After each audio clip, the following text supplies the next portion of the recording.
Assalamualaikum warahmatullahi wabarakatuh. Saya Adenia Islamningrum dengan NIM 2104040260007 akan menjelaskan hasil ujian akhir semester saya, studi kritik tafsir. Dari semua penafsiran yang telah dihimpun dari beberapa kitab soal Quran surat Ar-Rahman ayat 26 sampai 30 dapat dijelaskan sebagai berikut. Yang pertama ada tafsir Ibnu Katsir. Di tafsir ini kan tentang urusan Allah, kekekalan dan kekayaannya. Asy-Syabi berkata, apabila engkau membaca ayat ke-26 surat Ar-Rahman yang berbunyi kullu man 'alaiha fan, maka janganlah kamu berhenti di situ. Lanjutkan ke ayat setelahnya, yaitu di ayat 27, fayabqa wajhu rabbika dzul jalali wal ikram. Tetapi wajah Tuhanmu yang memiliki kebesaran dan kemuliaan tetap kekal. Di tafsir Ibnu Katsir ayat 26 sampai 27 ini menggambarkan wajahnya sebagai yang maha mulia dan kekal. Artinya bahwa dia Allah berhak untuk diagungkan, dimuliakan dan tidak dilanggar perintahnya. Selanjutnya ada di ayat 29 yaitu yas'aluhu ma fis samawati wal ard kullu yaumin huwa fi sya'an. Apa yang ada di langit dan di bumi itu selalu minta kepadanya setiap waktu di dalam kesibukan. Di ayat ini menunjukkan bahwa Allah itu tidak membutuhkan apapun. Yang membutuhkan itu makhluk hidup yang membutuhkan apapun dari Allah. Tiap saat orang-orang yang meminta itu Allah kabulkan, bahkan di waktu di mana dia, Allah, itu lagi dalam kesibukan. Lalu selanjutnya ada di ayat 28, fabi ayyi ala'i rabbikuma tukadziban. Di sini Allah menggambarkan tentang kesamaan seluruh penduduk bumi perihal kematian. Jadi Allah itu memutuskan perkara ini dengan adil. Kayak orang-orang yang meninggal itu secara adil. Allah tuh tentukannya secara adil. Jadi seperti yang dijelaskan, nikmat Tuhanmu yang manakah yang kamu dustakan. Dan dari Abu Darda, dari Nabi Muhammad SAW, Allah berfirman di dalam Quran surat Ar-Rahman ayat 29 yang tadi, setiap waktu dia dalam kesibukan. Sabdanya Nabi, termasuk dari kesibukan Allah itu mengampuni dosa, menghilangkan kesusahan, mengangkat derajat suatu kaum, dan merendahkan kaum yang lain.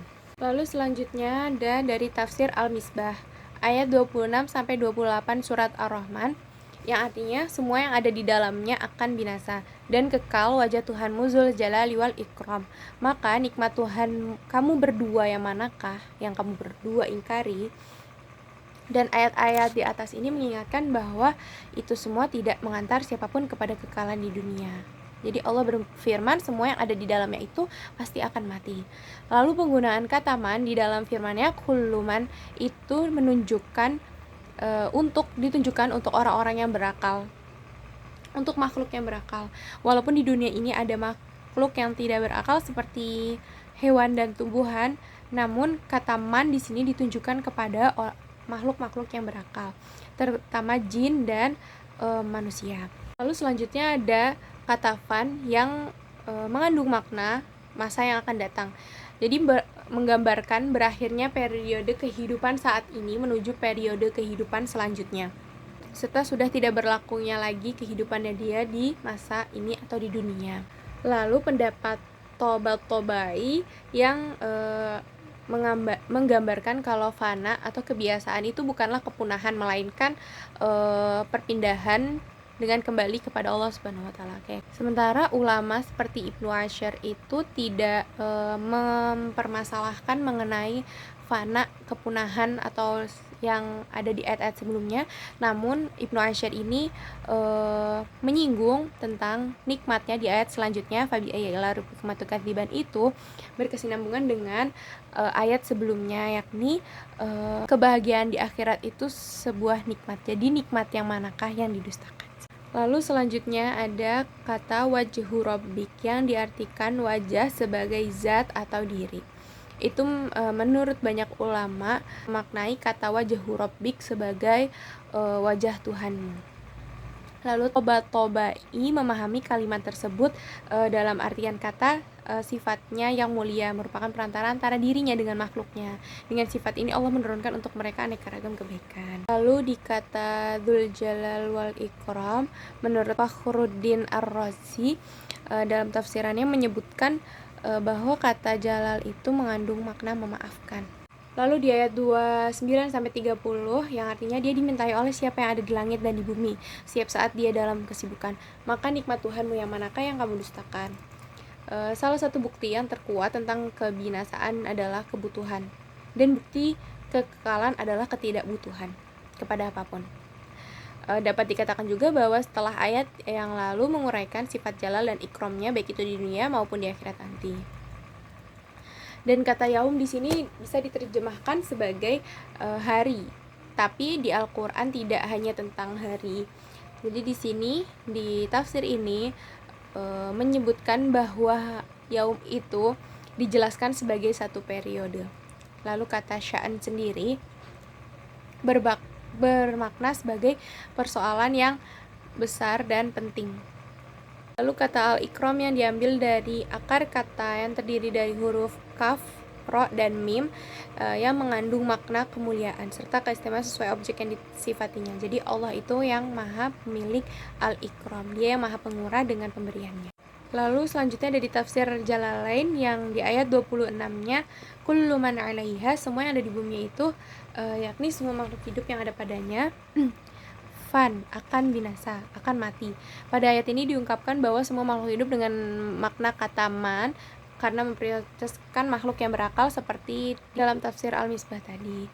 Lalu di ayat ke-27 wa yabqa wajhu rabbik, dan tetap kekal zat Rabbmu, yakni zatnya Dzul Jalal yang mempunyai kebesaran atau keagungan wal ikram dan kemuliaan, yang maha dermawan kepada orang yang mukmin dengan melimpahkan nikmat-nikmatnya kepada mereka.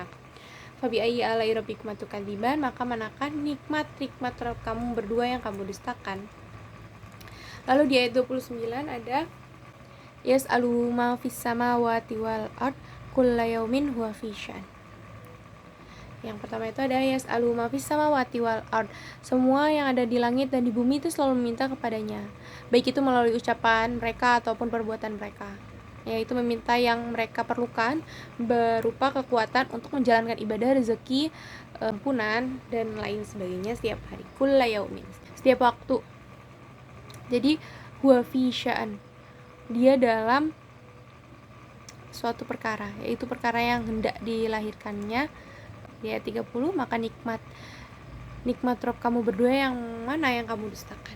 Lalu di tafsir Al-Ibris di ayat 26 sampai 27 yang artinya semua yang ada di bumi, hewan dan lain-lain, semua itu rusak, mati. Yang tetap tidak rusak, yang tetap tidak mati adalah zat yang maha agung, yaitu Allah Subhanahu wa taala, yang sifat keagungannya dan memuliakan orang-orang mukmin.